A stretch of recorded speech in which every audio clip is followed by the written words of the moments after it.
है, ये मसूद अजहर जो है इनके बन गया है सांप के मुंह में छछूंदर, ना उगलते बने ना निगलते बने। अब आप पूछेंगे ये सारा चक्कर है क्या?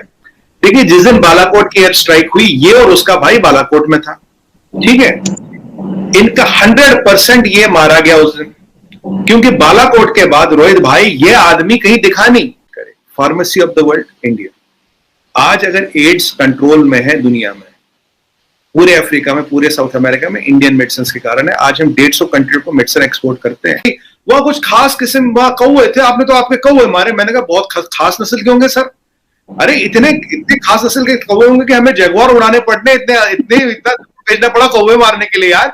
या तो हमारे पास पैसे बहुत आ गए, या हमारे पास बस शिकार का शौक ऐसा चढ़ा है कि पूछिए मत कहां कहां कौवे मारने चले जाते। पर अभी हमने बांग्लादेश को बोला, जो तुम्हारे रेलवे के प्रोफेशन उनको हम ट्रेन करेंगे, तुम्हारे जो आईटी एनेबलमेंट है जो बांग्लादेश रेलवेज की, वो हम करेंगे।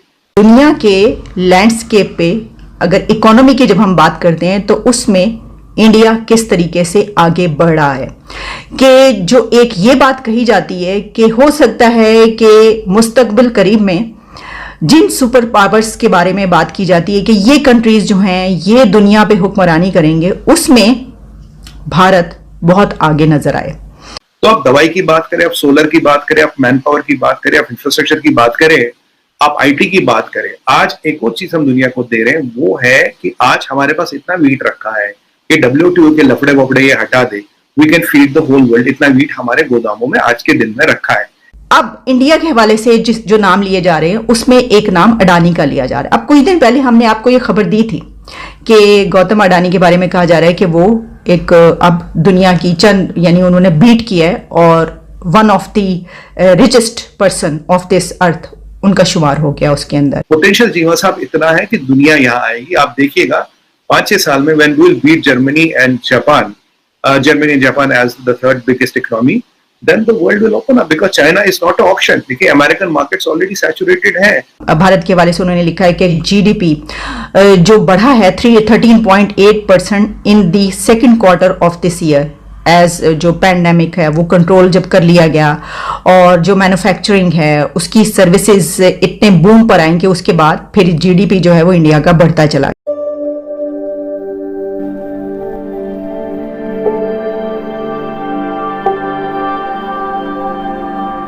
आपने सवाल पूछा what India has to offer to the world. देखिए चीमा साहब, 5-6 चीजों की बात डायरेक्ट करें। Pharmacy of the world India. आज अगर एड्स कंट्रोल में है दुनिया में, पूरे अफ्रीका में, पूरे साउथ अमेरिका में, इंडियन मेडिसिन के कारण है। आज हम 150 कंट्री को मेडिसिन एक्सपोर्ट करते हैं।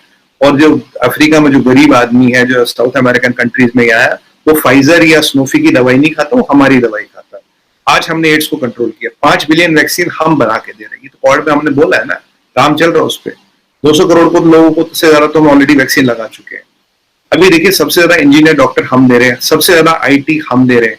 अभी आज मैं देख रहा था, मैक्सिको से एक डेलीगेशन आया हुआ है डिप्लोमेट्स का, जिनकी हम ट्रेनिंग कर रहे हैं। अभी हमने बांग्लादेश को बोला, जो तुम्हारे रेलवे के प्रोफेशन उनको हम ट्रेन करेंगे, तुम्हारे जो आईटी एनेबलमेंट है जो बांग्लादेश रेलवेज की, वो हम करेंगे। हमने अपना कोविन एप्लीकेशन, जिससे कोविड मैनेजमेंट होता है, ये कम से कम 30-32 कंट्री, तो हमारा कोविन यूज करिए ना जी। मतलब आज की डेट में ओपन सोर्स कर दिया हमने, चलो आप यूज कर लो। तो आप दवाई की बात करें, आप सोलर की बात करें, आप मैन पावर की बात करें, आप इंफ्रास्ट्रक्चर की बात करें, आप आईटी की बात करें, आज एक और चीज हम दुनिया को दे रहे हैं, वो है कि आज हमारे पास इतना वीट रखा है कि WTO के लफड़े वफड़े ये हटा दे, we can feed the whole world. इतना वीट हमारे गोदामों में आज के दिन में रखा है। वीट हम दे सकते हैं, फर्टिलाइजर हम दे सकते हैं, सस्टेनेबल एग्रीकल्चर हम दे सकते हैं, और सोलर और विंड में we are already leading the world. सबसे ज्यादा सोलर एनर्जी का जो बेंचमार्क्स हमने एस्टैब्लिश किए हैं, वो इंडिया ने किया है।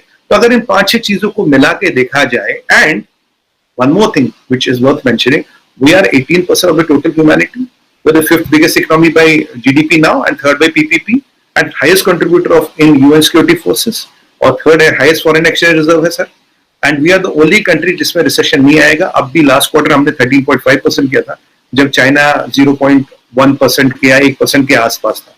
तो we have a lot to offer to the world, और हमारा मार्केट जो भी खुलेगा, जो खुल रहा है सर, 2028 तक will overtake Germany and Japan as by the third largest economy. और जो हमने यूके को बीट के 2-3 साल पहले किया, हमने 2 साल का टाइम था, और अब की बार $250 बिलियन से बीट किया, which is approximately the GDP of Pakistan. Hindustan Pakistan वाली बात नहीं, जस्ट फॉर कॉन्टेक्स्ट में ये बता रहा हूँ। तो ये जब चीजें हो रही है, अगर आप यूके में भी परिस्थिति देखिए, आप यूके की ग्रोथ देखिए इस क्वार्टर की, यूके में एनर्जी क्राइसिस है, यूके की इकोनॉमिकल क्राइसिस है। आप यूके का अगर आप हमसे कंपैरिजन करें, एक टाइम में उन्होंने हमें फ्रेजाइल 5 में रखा था, फ्रेजाइल 5 से टॉप 5 का सफर चीमा साहब 75 साल में।